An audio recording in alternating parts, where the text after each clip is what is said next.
Hi, Steve Addison for the Movements Podcast. Podcasts for people who want to multiply disciples and churches everywhere.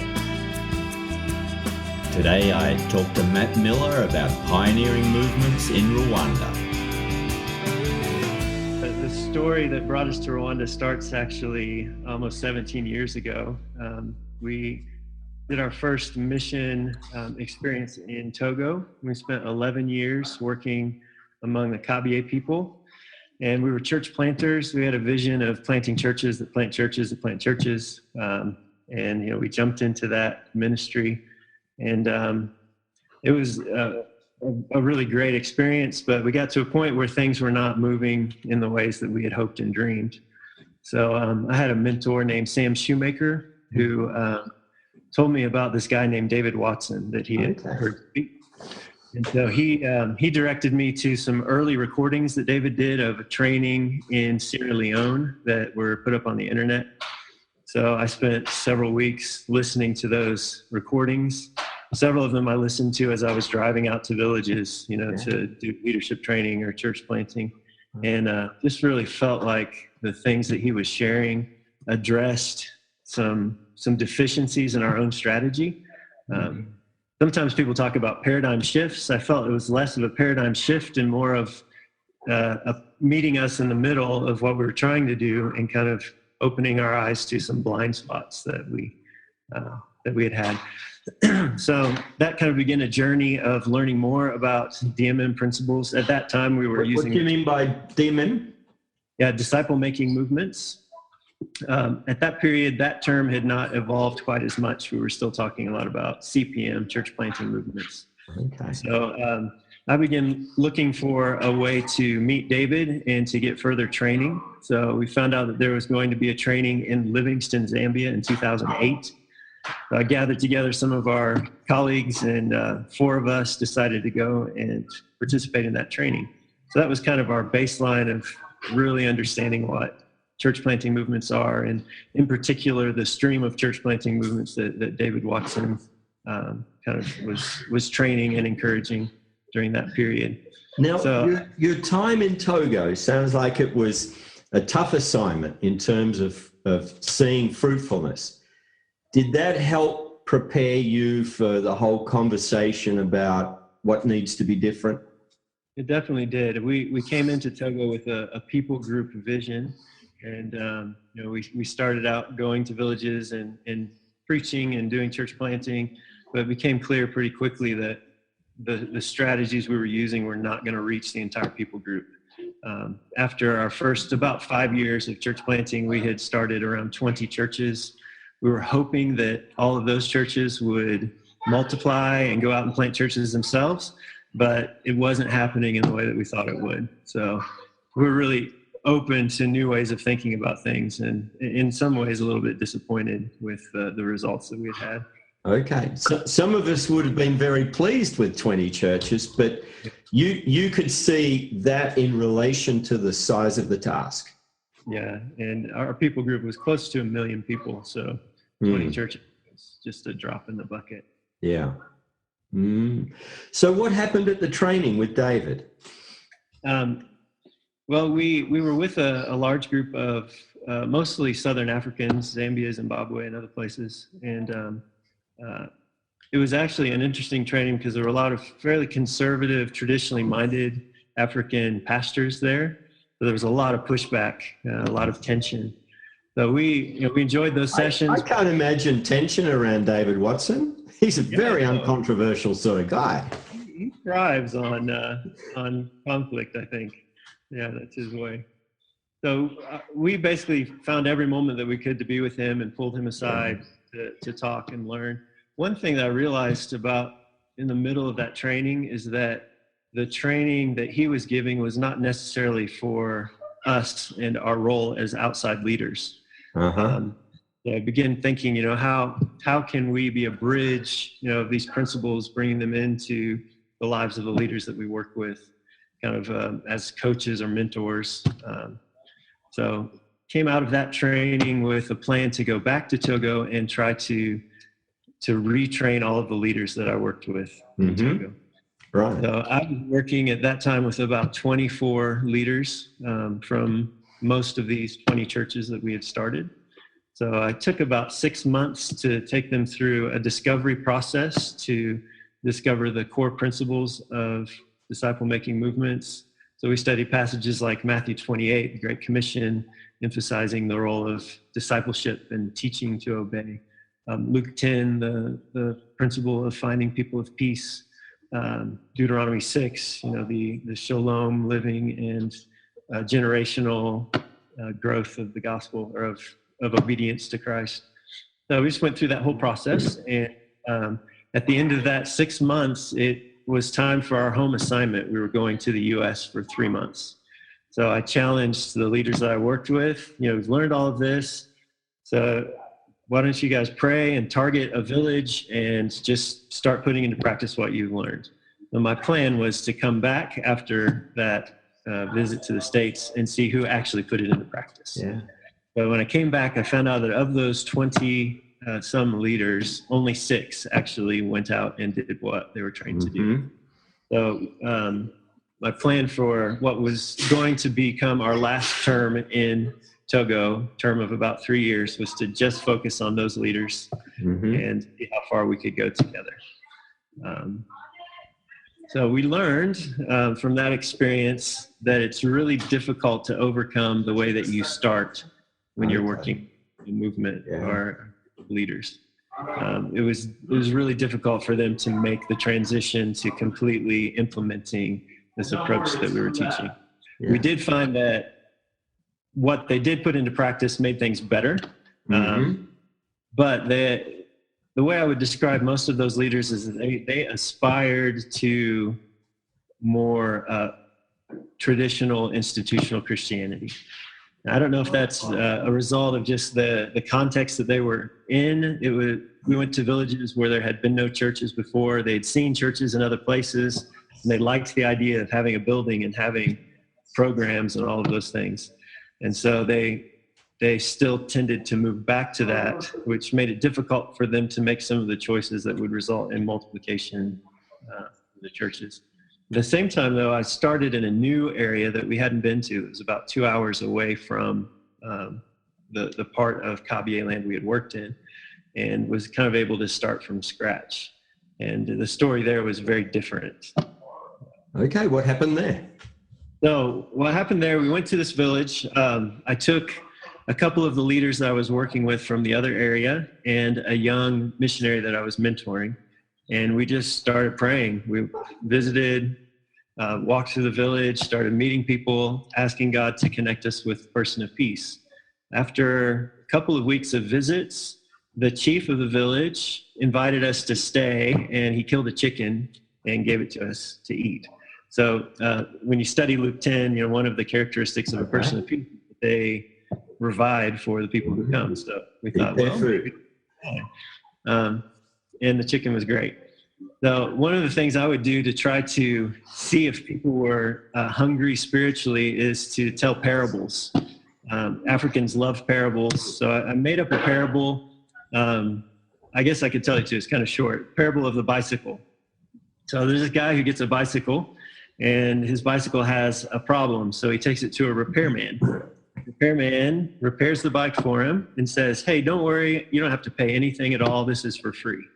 What the guy didn't know is that while he was repairing the bicycle, he loosened something somewhere else so that the bike would fall into disrepair again.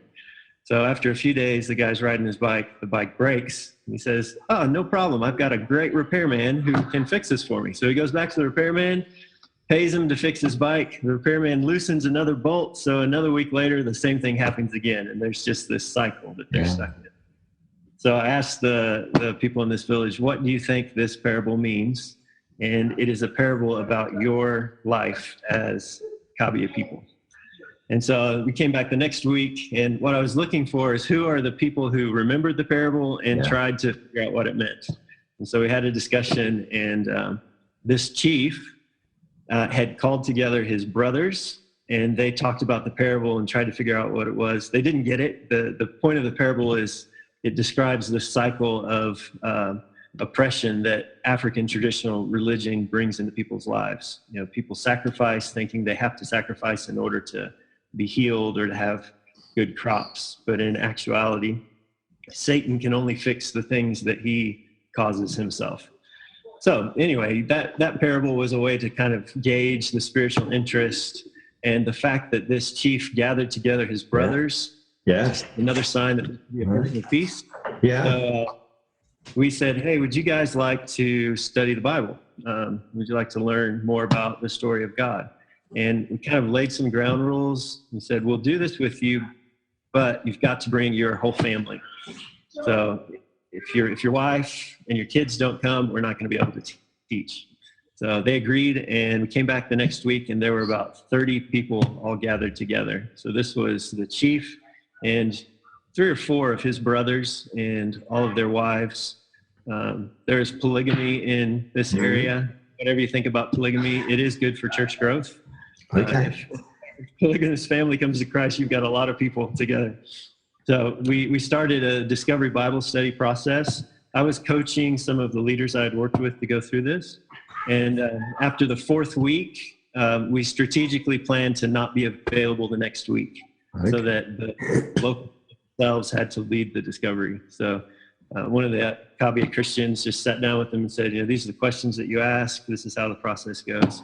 And so from the 4th week all the way through the end of this scripture series that we used, which was Discovering God, these people led their own studies. And once we got to the end of the studies, they decided they wanted to be followers of Christ.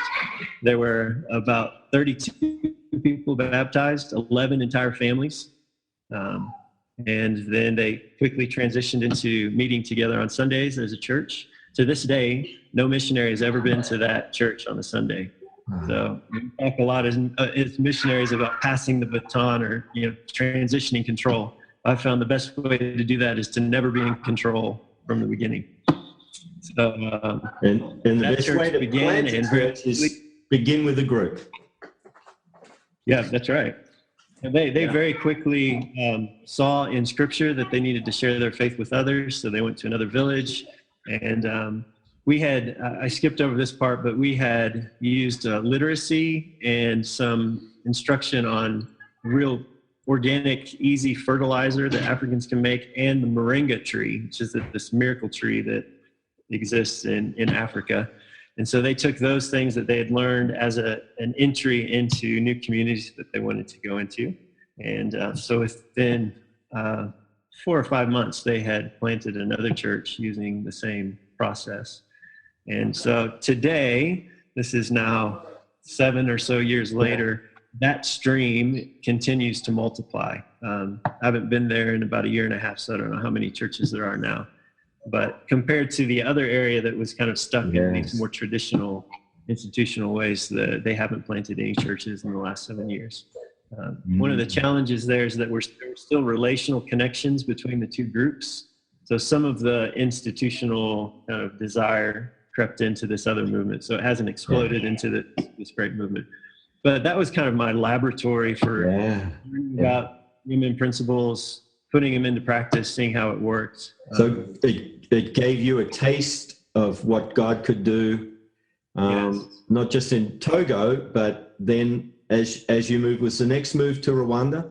Yeah, it was. So there was kind of a parallel process going on. As we began to learn about DMM, we had actually already received a call to go to Rwanda.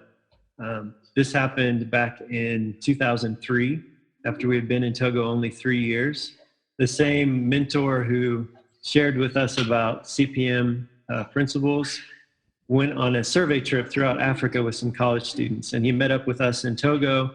And on that trip, he had gone through Rwanda. And he said he woke up every morning just in tears, realizing what had happened in Rwanda and the depth of the need for transformation in that place. So he shared that with us and with some of my colleagues, and we were just drawn into his vision and passion for Rwanda. So he asked us if we would consider going on a survey trip. So we ended up doing that in 2005. And in some ways, we were a little skeptical because we were trained as missionaries I did a master's in missions before I went on the field. We were trained to look for unengaged people or people who had very little church planting done among them. And if you look at the statistics, Rwanda is the last place you would go in Africa. Yes. If very churched, isn't it? Yeah, very churched. Although my personal definition of unreached is changing. I think cultural Christians are one of the largest, most resistant unreached people groups in the world. Yeah. Mm-hmm. That is another conversation. Yeah. So anyway, we got to Rwanda, not really expecting to be called there because of those reasons. But as we began meeting people, person after person, independently of one another, came to us and said, I believe God is calling your group to be here. Mm-hmm. And even to the point that we would ask them, where do you think we should go? And they all said the same city, the city of Musate, where we live now. We even, before we got to Rwanda, we were on a shuttle bus in Nairobi, Kenya. Our plane had been late and they were taking us to a hotel, and the bus took off and then it stopped. And this lady got on the bus and we asked her, yeah, who are you? She said, I'm a missionary from Rwanda. And we asked her name. She said, my name is Michelle. I can't remember her last name. Anyway, it was a lady who someone had told us to find in Rwanda. Oh, really? We weren't even in the country of Rwanda yet. And this lady we were supposed to somehow connect with shows up on our bus in the middle of the night in Kenya. She was the first person when we asked, is there a need for missionaries in Rwanda? If so, where? She said, absolutely. Most people are living in the capital city. We need people to move out. And she said, Musanze is the city that has the greatest need. This area where we live is was the seedbed of the genocide philosophy that started and moved throughout the rest of Rwanda. So after the experience of being here and talking with so many people, seeing the disconnect between church membership and actual discipleship, we just felt a very strong calling to be here. So I had the unusual experience of knowing for 7 years that the next place we would go to was Rwanda. Part of that calling was that it wasn't immediate. We sensed that God wanted us to finish in Togo as best we could. And looking back now, I understand that those last 7 years in Togo were mostly about learning and being equipped with the things that we needed to engage in Rwanda. Okay. We did our best to implement what we could in Togo, but God was preparing us for what he wanted to do here. And it sounds like he had really planned this preparation out. Absolutely. Making it so clear. I want you in this very center of where you said the genocide began and sort of moved out from. Yeah, and as we're learning the stories of people who are being drawn into the disciple-making movement here, in many people's lives, there was something special that began happening around 2005, around that time that we were on our survey trip. A lot of people began praying for Rwanda. That was around the 10-year anniversary of the genocide. And that was kind of when Rwanda came into the consciousness of people in the West, because several movies were made. And Westerners, we don't know that something happens until they make a movie about it. Yeah. But 2004 is when Hotel Rwanda came out. So a lot of people started praying. And God started planting seeds in the lives of really key leaders around that time that took several years to develop. And now they're doing amazing things here in Rwanda. People have said to me, the gospel doesn't really make an impact because Rwanda was Christian. It's very high percentage. What's your understanding of what's your response to someone who says that?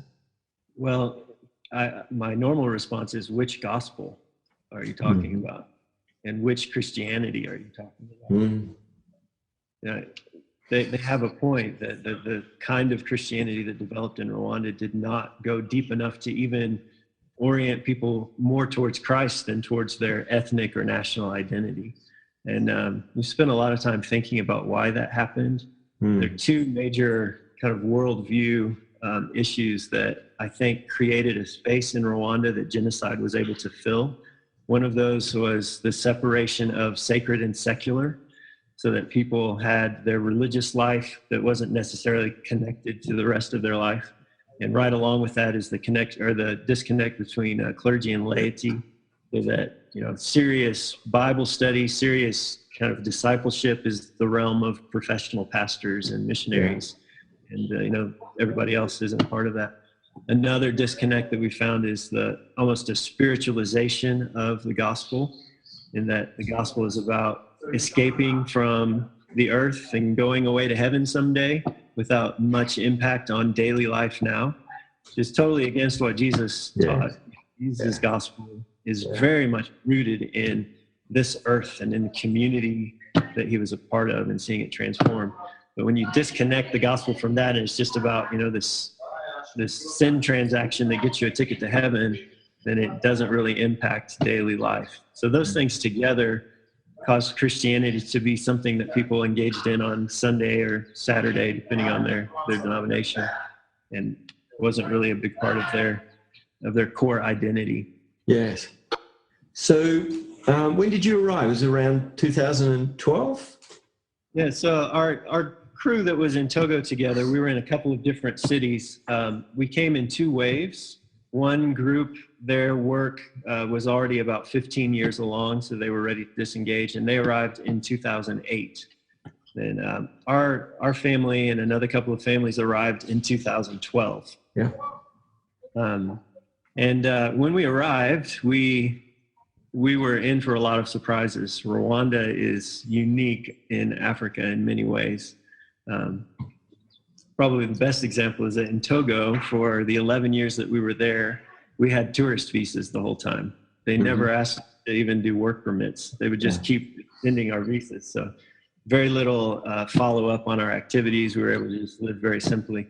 In Rwanda, partly because of the results of the genocide, they are very cautious about who is allowed to be in the country. One of the horrible realities of the genocide is that tens of thousands of people were killed in church buildings, some of them killed by their own pastors. There's a story of a priest who bulldozed his cathedral on top of his parishioners during the genocide. So you can imagine the distrust that the current government that came in and stopped the genocide would have religious institutions and missionaries. So to stay in Rwanda, you have to prove that you're doing something that a Rwandan couldn't do, and you have to do something that the government sees as a contribution to the development of the country. So when we arrived, our colleagues who came first in 2008 spent a lot of time interviewing and asking questions, and they determined that the best thing to do was to start a local NGO, non-government organization, that would engage in several different development activities with discipleship as the core. So Africa Transformation Network began in that period, 2008, 2009. Initially, it was a missionary-led organization. It's transitioned now to being Rwandan-led, and it's provided a wonderful platform to both serve and show love to people of Rwanda, but also to have a legitimate presence in the country from which we can do training and other things. So that group began in Kigali. When we came, we had this clear calling for Musanze in the north. So we've actually never lived in Kigali.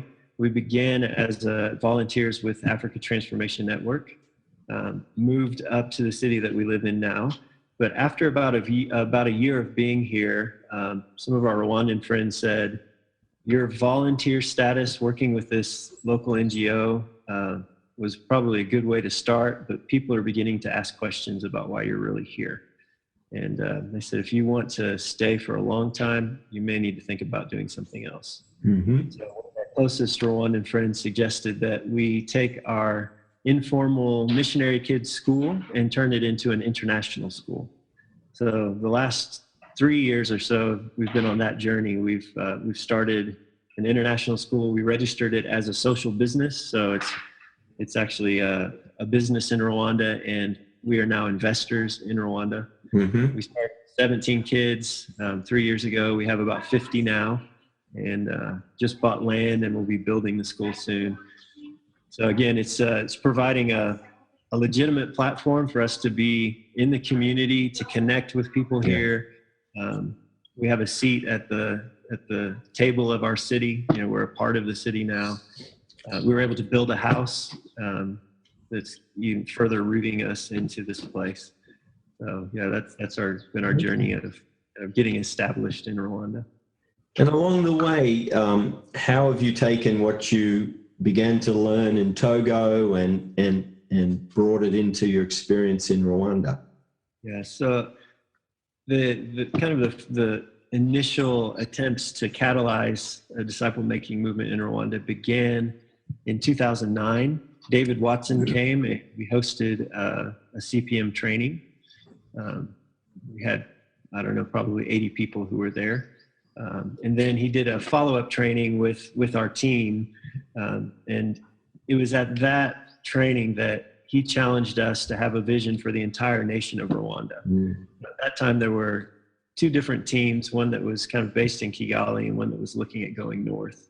And we assumed that we would just have a more traditional ministry where those teams would work in the areas that they live, and that we would do kind of the ground of establishing movement in Rwanda. What we didn't realize was that God had already been at work in Rwanda. He had already started the movement. And so our role had to shift quite a bit. And one of the big shifts we had to make as an organization, as Africa Transformation Network, was realizing that to reach Rwanda did not mean that ATN was going to reach Rwanda.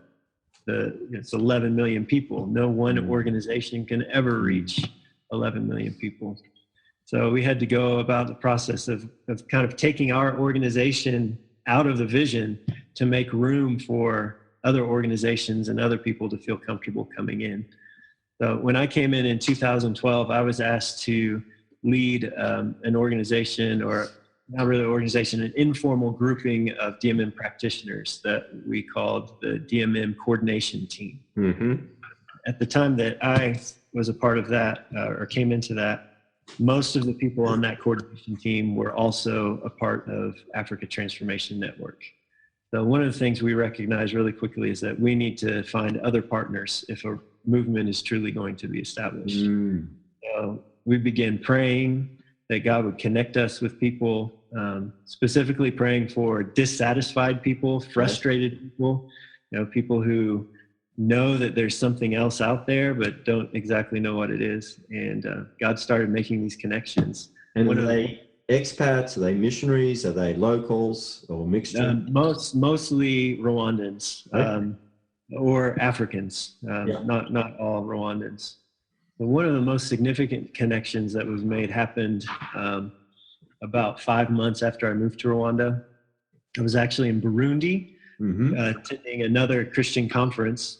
And after that conference, I was trying to connect with someone, and he had other visitors in his house, so I couldn't stay with them. So he took us to this guest house in the middle of Bujumbura, totally unplanned by us. So we get to this guest house, go to the room, and on the way out, for some reason, I decided to take a shortcut through this conference hall instead of walking the normal way out of the hotel. When I walked into the conference hall, I looked on the walls, and there were those white flipboard papers filled with DMM principles. Okay. It said how to find the person of peace, and Matthew 28, just lining the walls, and my jaw just dropped.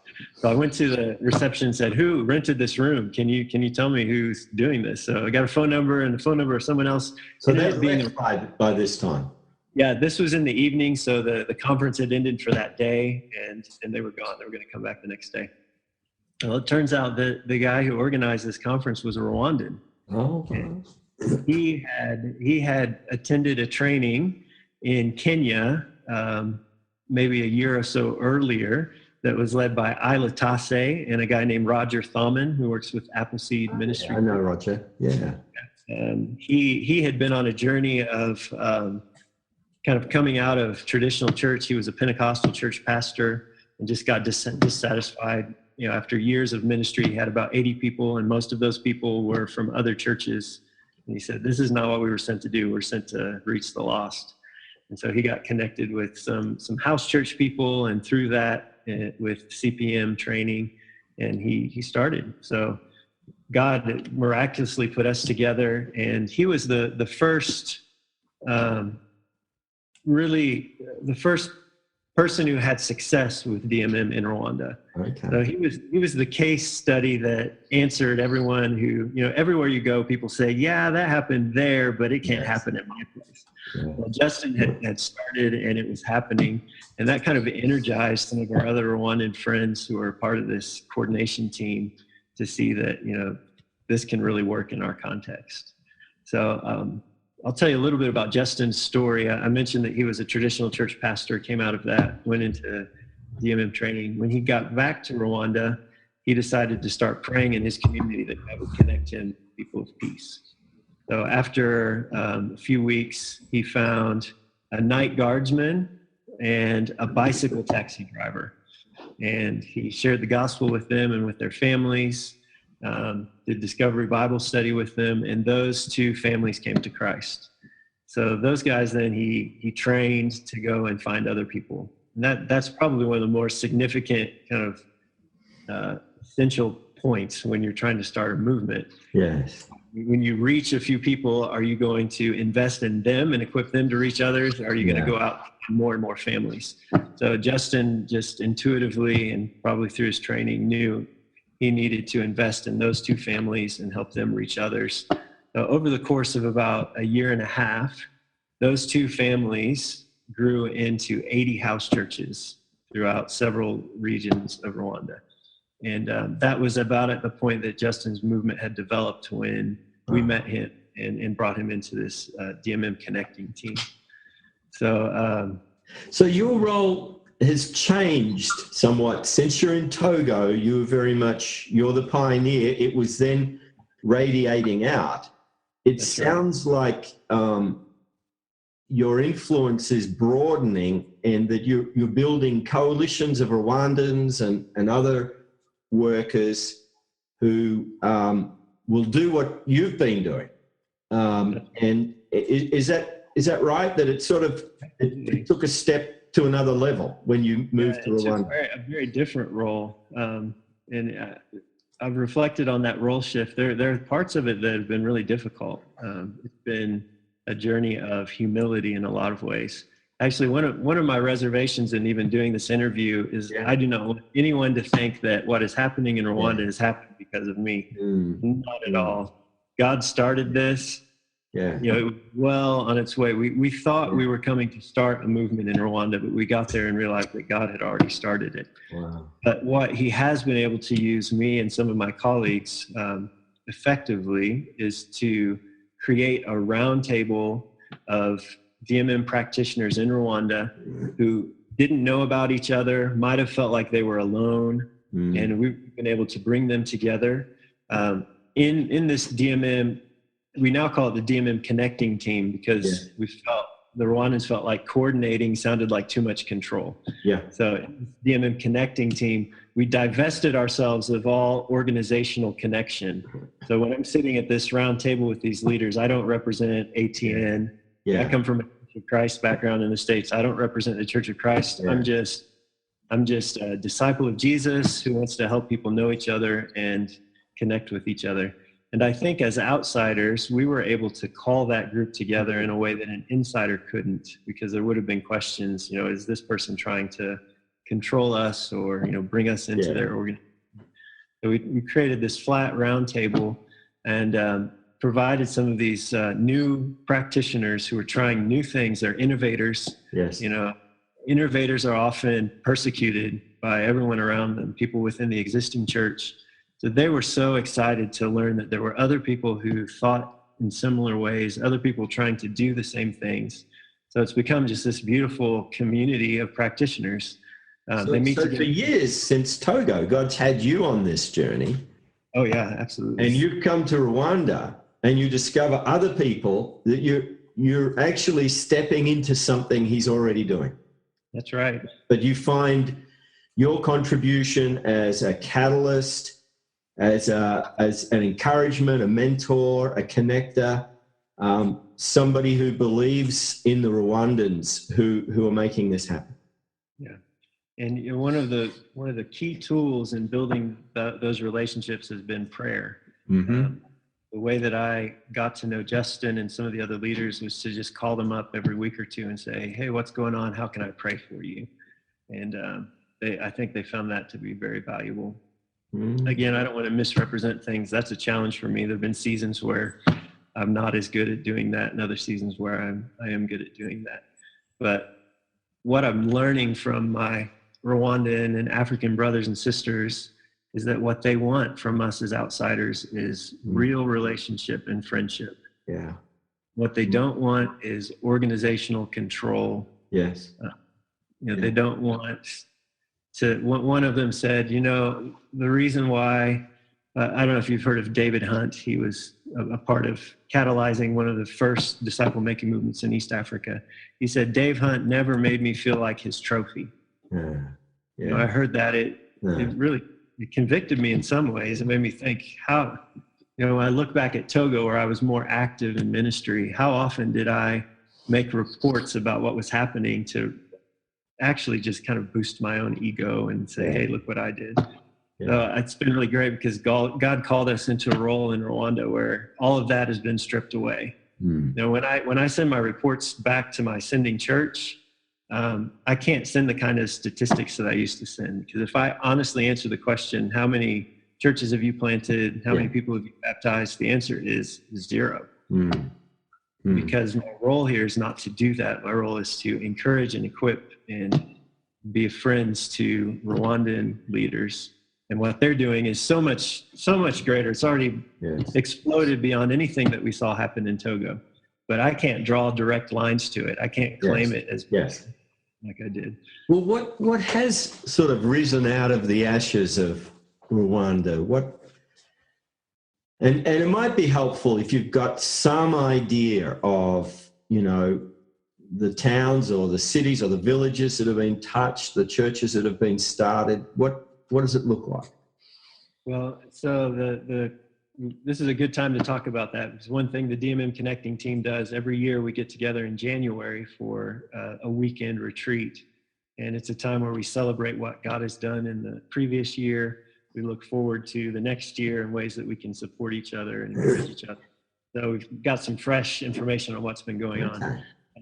The genesis of movement in Rwanda, we kind of trace back to the year 2010. We were training in 2009. So 2010 to 2011, there were about 80 house churches that were planted.